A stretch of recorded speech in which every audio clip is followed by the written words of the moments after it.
అందరికీ నమస్కారం. Welcome to Andhra Chronicles.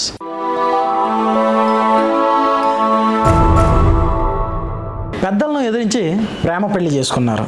వాళ్ళు చెప్పిన అది తప్పు, మేము జీవితాంతం సుఖ సంతోషాలతో చాలా హ్యాపీగా బతకగలం అని నిరూపించాలనుకున్నారు. కులాలు ఒక్కటి కాకపోయినా ఎదిరించి పెళ్లి చేసుకున్నారు. అయితే ఎండ్ ఆఫ్ ద డే ఎవరైతే ప్రేమించి పెళ్లి చేసుకున్నారో అతనే తనకు మృత్యువుగా మారతాడని గుర్తించలేకపోయింది ఆ మహిళ.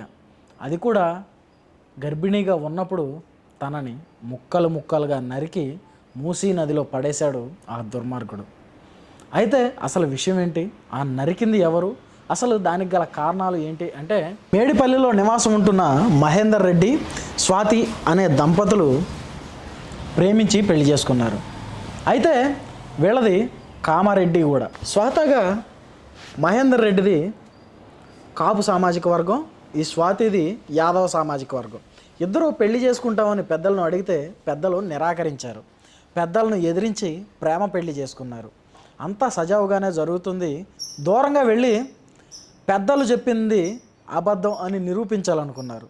తను ఒక ర్యాపిడో డ్రైవర్గా జీవనం కొనసాగించాడు మహేందర్ రెడ్డి. తను కూడా ఖాళీగా ఇంట్లో ఉండడం ఇష్టం లేక స్వాతి కూడా ఒక కాల్ సెంటర్లో జాయిన్ అయింది. దానిలో భాగంగానే కొంతకాలం ఇద్దరు సజావుగా సాగారు. తరువాత స్వాతి గర్భం దాల్చింది. మహేందర్ రెడ్డికి ఏమనిపించిందో ఏమో తెలియదు, కానీ ఇప్పుడు మనం ఉన్నటువంటి ఆర్థిక పరిస్థితుల్లో బిడ్డ మన మధ్యకి వస్తే ఆర్థికంగా మనం ఇంకా కూరుకుపోతాం, ఇప్పుడే మనకి బిడ్డలు వద్దు అని తనకి నచ్చజెప్పి అబార్షన్ చేయించాడు. అంతా బాగానే ఉంది. సజావుగా సాగుతున్నటువంటి సమయంలో ఇద్దరి మధ్య గొడవలు మొదలయ్యాయి.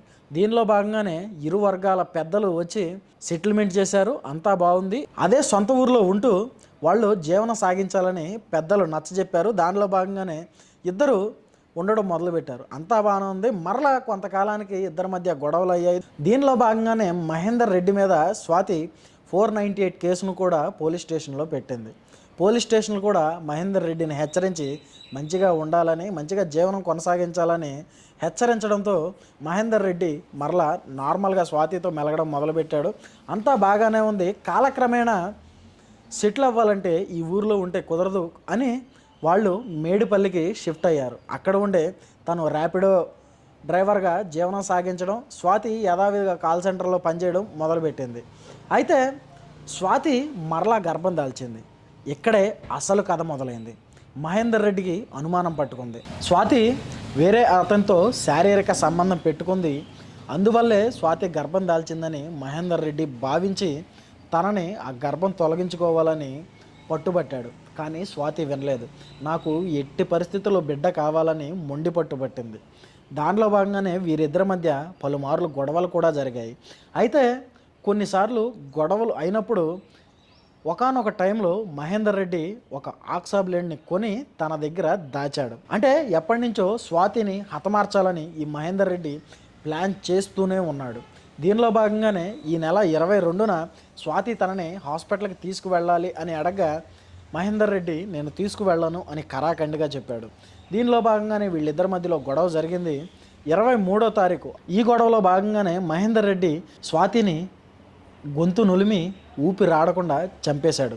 స్వాతి చనిపోయింది అని నిర్ధారించుకున్న తర్వాతే మహేందర్ రెడ్డి ముందుగా పథకం ప్రకారం తెచ్చుకున్నటువంటి ఆక్సా బ్లేడ్తో తన కాళ్ళు, చేతులు, మొండాన్ని తన శరీరం నుంచి వేరు చేసి 3 మూటలుగా కట్టి 4 గంటల వ్యవధిలోనే 3 సార్లు మూసీ నదికి వెళ్ళి వచ్చాడు.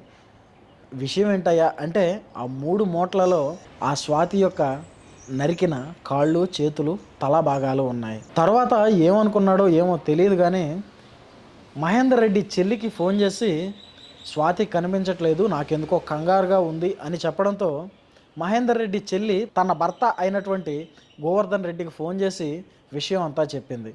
మహేందర్ రెడ్డి, గోవర్ధన్ రెడ్డి కలిసి మేడిపల్లి పోలీస్ స్టేషన్కు వెళ్ళి స్వాతి కనిపించట్లేదు అని కేసు పెట్టారు. కానీ పోలీసులు మహేందర్ రెడ్డి చెబుతున్నటువంటి కథనాలు పొంతన లేకుండా ఉండడంతో అనుమానం వచ్చి మీ ఇంటికి వెళ్దామని ఆరా తీయగా ఇంటికి వెళ్ళిన పోలీసులకు షాక్ తగిలింది. కాళ్ళు, చేతులు, తల లేనటువంటి మొండెం మాత్రమే ఇంట్లో ఉండడంతో పోలీసులు ఒక్కసారిగా కంగు తిన్నారు. విచారణ జరిపారు. ఏంటి అని గట్టిగా అడగడంతో మహేందర్ రెడ్డి తను చేసినటువంటి నేరాన్ని ఒప్పుకున్నాడు. ఎంతో కాలంగా మా ఇద్దరి మధ్య గొడవలు జరుగుతున్నాయి, తనను అబార్షన్ చేయించుకోమని నేను చెప్పినా చేయించుకోలేదు, నేను కోపంలో ఇలా చేశాను అని మహేందర్ రెడ్డి చెప్పడంతో ఇది ఇప్పుడు 2 తెలుగు రాష్ట్రాల్లో సంచలనంగా మారినటువంటి విషయం.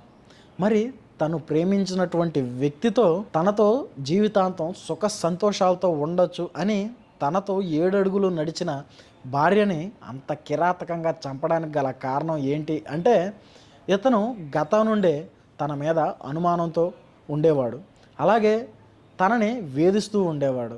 నీ వల్లే నేను మా బంధువులకి దూరం అయ్యాను అని పలుమార్లు స్వాతితో గొడవ పెట్టుకున్నటువంటి మహేందర్ రెడ్డి ఎప్పటి నుండో తనని వదిలించుకోవాలని ప్లాన్ చేశాడని, దానిలో భాగంగానే ఈ గర్భం దాల్చిన తర్వాత ఈ గర్భం నువ్వు కాల్ సెంటర్లో ఎవరితోనో అక్రమ సంబంధం పెట్టుకున్నావు కాబట్టే నీకు గర్భం వచ్చిందని, తను కాల్ సెంటర్లో స్వతహాగా తన వర్క్ ప్రకారం, కాల్ సెంటర్ అంటే కాల్స్ మాట్లాడాల్సి వస్తుంది కదా, కాల్స్ మాట్లాడుతున్న నువ్వు నీ బాయ్ ఫ్రెండ్తోనే మాట్లాడుతున్నావు అని అనుమానించి కావాలని వేధించి ఇబ్బందులు పెట్టి ముప్పు తిప్పలు పెట్టి గర్భిణీగా ఉన్నటువంటి తన భార్యని ఊపిరాడకుండా చంపేసి తర్వాత కాళ్ళు చేతులు తల నరికి ముక్కలు ముక్కలుగా మూసీ నదిలో పాడేశారు ఈ దుర్మార్గుడు. ఇప్పుడు మహేందర్ రెడ్డి మాత్రమే తనని చంపాడా లేదంటే ఇంకా ఎవరికైనా ఇందులో జోక్యం ఉందా అనేటువంటి కోణంలో పోలీసులు దర్యాప్తును మొదలుపెట్టారు.